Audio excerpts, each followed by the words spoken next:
ఒక్కొక్కరు ఏ రేంజ్లో పర్ఫార్మెన్స్ ఇస్తున్నారంటే అద్భుతమైన నటన అనమాట. ఇందాక మనం సింగయ్య భార్య తను ఒక వీడియో మాట్లాడుతూ హాస్పిటల్కి వెళ్ళేంత వరకు బాగానే ఉన్నాడు, హాస్పిటల్లో మాతో మాట్లాడాడు, తీరా చూస్తే అంబులెన్స్లో చచ్చిపోయాడు. అంబులెన్స్లోనే ఏదో చేశాడని చెప్పేసి అంటారు. మరి ఇది డ్రామా కదా? నేను ఇందాక ఆవిడ మాట్లాడిన మొత్తం అంతా డ్రామా. ఆవిడకి ఒక స్క్రిప్ట్ ఇచ్చారు చదవమని చెప్పేసి, అదే స్క్రిప్ట్ని ఆవిడ తూచా తప్పకుండా కేవలం డబ్బు కోసం, పైగా మేము డబ్బు కోసం అయినా సరే ఆశపడి ఎలాంటి రాజకీయపరమైన విమర్శలు చేయకుండా జరిగింది ఏదో జరిగింది, మాకు జగన్మోహన్ రెడ్డి గారి పైన పూర్తి నమ్మకం ఉంది, అదొక అనుకోని సంఘటన, దీన్ని రాజకీయం చేయమాకండి, మమ్మల్ని ఎలా వదిలేయండి అని చెప్పేసి అంటే సింపుల్గా అయిపోయేది అక్కడితోటి. కానీ ఆవిడ తెలివిగా అలా మాట్లాడాల, పూర్తిగా డైవర్ట్ చేయడానికి వాళ్ళు ఇచ్చిన స్క్రిప్ట్ ఏదైతే ఉందో ఆ స్క్రిప్ట్ని యాజ్ ఇట్ ఈజ్గా చదివేసింది. ఏమని మాట్లాడింది? లోకేష్ గారే మనుషుల్ని పంపించారంట, అక్కడికి వచ్చిన పోలీసు అధికారులు ఎవరైతే ఉన్నారో మీది మాది ఒకే కులం అని చెప్పేసి అని మాట్లాడారట. ఒక 50 మంది ఇంటికి వచ్చి ఆవిడ్ని ప్రలోభ పెట్టే ప్రయత్నం చేశారట. ఆవిడ ఇక్కడికి వచ్చి మనకు చెప్తుందండి. ఎప్పుడు చెప్పాలండి ఈ విషయాలన్నీ కూడా? జగన్మోహన్ రెడ్డిని కలవక ముందు ఏదైనా ఒక వీడియో లాంటిది ఏదైనా రిలీజ్ చేసి ఉంటే, అయ్యా ఏదో జరిగింది, ఆల్రెడీ మాకు 10 లక్షల రూపాయలు ఇచ్చారు, దీన్ని రాజకీయం చేయమాకండి, అక్కడితో వదిలేనంటే అక్కడితో అయిపోయి సింపుల్గా. ఇప్పుడు లేనిపోని పెంట అంతా తీసుకొచ్చి పెట్టుకున్నారు కదా, అనవసరంగా ఇప్పుడు ఈ కేసు మళ్ళీ మొదటికి వచ్చిందండి. ఎందుకు అంటే స్వయంగా సింగయ్య భార్యే నాకు నా భర్త మృతి పైన అనుమానాలు ఉన్నాయి, ఎవరో కుట్ర పన్నారని ఓపెన్గా ఒక స్టేట్మెంట్ ఇచ్చింది. ఆ స్టేట్మెంట్తో పోలీసు వ్యవస్థను చూస్తూ ఊరుకోదండి, ఖచ్చితంగా ఆవిడ పిలుస్తాను. మళ్ళీ ఆవిడ పిలవడమా లేదంటే వీళ్ళే ఆవిడ ఇంటికి వెళ్ళడం వెళ్ళి ఖచ్చితంగా ఆవిడ దగ్గర నుంచి ఒక ఫిర్యాదు స్వీకరిస్తారు. అమ్మా నువ్వు బహిరంగంగా ప్రస్తుతం ఇలా మాట్లాడావు కదా, నువ్వు ఏదైతే మాట్లాడావో అలాగే ఒక కంప్లైంట్ ఒకటి ఇస్తే మేము కేసుని దర్యాప్తు చేస్తాము, నీ భర్త మృతి వెనకాతలు ఎవడున్నావో తెలుస్తావు అని చెప్పేసి అని ఒక స్టేట్మెంట్ తీసుకుంటారు, ఖచ్చితంగా కేసు ఫైల్ చేస్తారు. మరి ఒక్కసారి సింగయ్య భార్య మాట్లాడిన మాటలు అంటే హాస్పిటల్లో తనతో మాట్లాడాడంట, అంబులెన్స్లో చనిపోయాడంట. ఒకసారి ఆ వీడియో వినిపిస్తా చూడండి.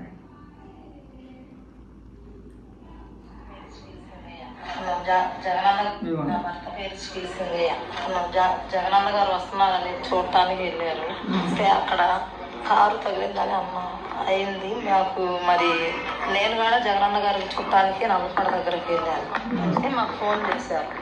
ఫోన్ చేస్తే మేమేమన్నా అక్కడి నుంచి హాస్పిటల్కి బాగానే ఉన్నారు, బాగానే మాట్లాడారు, హాస్పిటల్కి బాగానే ఉన్నారు, బాగానే మాట్లాడారు, పిల్లలిద్దరు పేర్లు చెప్పారు, మా మావయ్య పేరు చెప్పాడు, నా పేరు చెప్పాడు, అన్ని హాస్పిటల్లో బాగానే చెప్పారు, హాస్పిటల్లో బ్రహ్మాండంగా మాట్లాడారు వీళ్ళతోటి కదా. అది నిజం, హాస్పిటల్లో మాట్లాడారు అన్నది నిజమే. కానీ వీళ్ళు ఇచ్చిన స్క్రిప్ట్ ప్రకారం తర్వాత చూపించండి ఒక మాట, అంబులెన్స్లోనే ఏదో చేసారేమో, మరి హాస్పిటల్లో ఎలా మాట్లాడారు మీతోటి? ఒకవేళ అంబులెన్స్లోనే ఏదో చేసుకుంటే హాస్పిటల్లో మీతో ఎలా మాట్లాడారండి? కనీసం ఆ మాత్రం ఇంగిత జ్ఞానం లేదా మీకు? అంటే ఎవరన్నా మోసం చేద్దాం అనుకుంటున్నారు?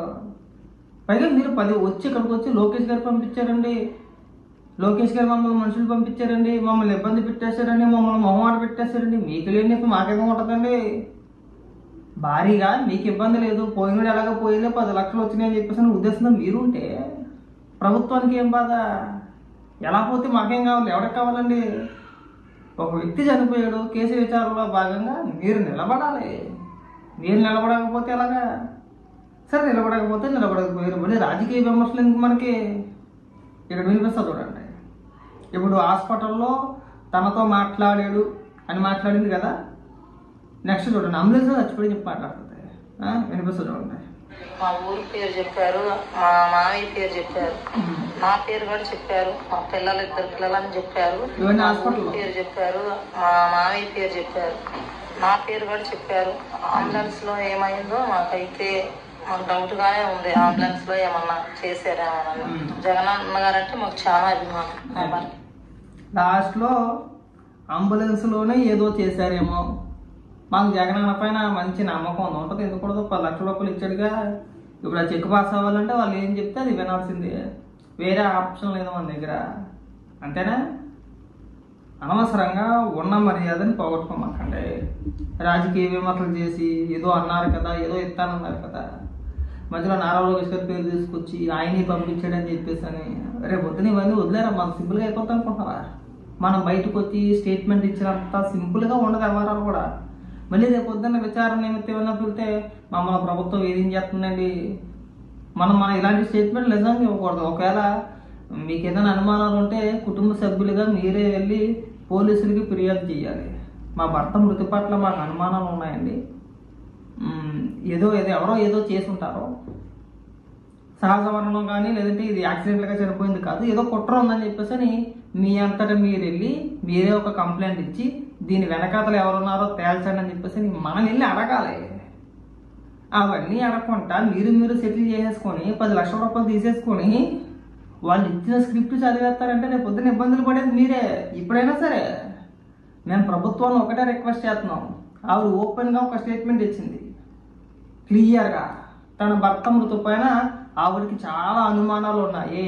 ఆవిడ స్పష్టంగా అంబులెన్స్లో ఎవరో ఏదో చేశారు అనే మాట 1కి 10 సార్లు నొక్కి ఒక్కాయి చెప్తుంది ఆవిడకి.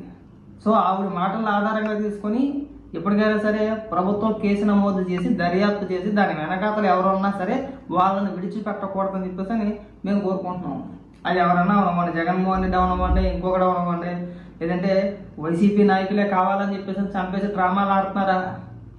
ఎలాగ మనం వెళ్ళేది ఒక శవయాత్రకే కదా, పోతే పోయిలే ముసలోడే కదా అని ఏమైనా డ్రామాలు ఆడుతున్నారా? మరి అర్థం కాల.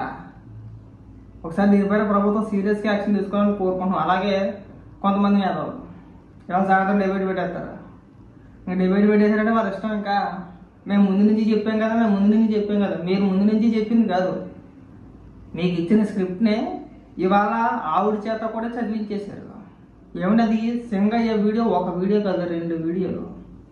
మనకు ఆ 2 వీడియోలు చాలా స్పష్టంగా కనబడుతున్నాయి. 2 వీడియోలో కూడా జగన్మోహన్ రెడ్డి కారు కింద పడ్డట్టు మనకు ఒక క్లియర్గా ఫుటేజ్ కనబడుతుంది. ఒక ఫుటేజ్లో సింగయ్య కనపడ్డా కానీ ఆ కార్యకర్తల సైకిల్ తెలిసిపోతూ ఉంటుంది మనకి.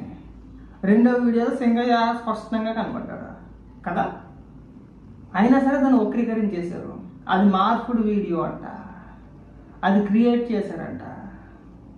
ఏమి తెలియకుండానే 10 లక్షల రూపాయలు స్థితి చేస్తాడా జగన్మోహన్ రెడ్డి? తెలీదా? ఇలా ఉంటే మాట వెళ్తారు వారాలన్నీ కూడా. నిజంగా ఈ విషయంలో జగన్మోహన్ రెడ్డి నిజంగా మెచ్చుకోవాలి. ఇది ఒక డ్రామా అన్నమాట. ఇలా ఉంటే మాట వెళ్తారు వారాలన్నీ కూడా.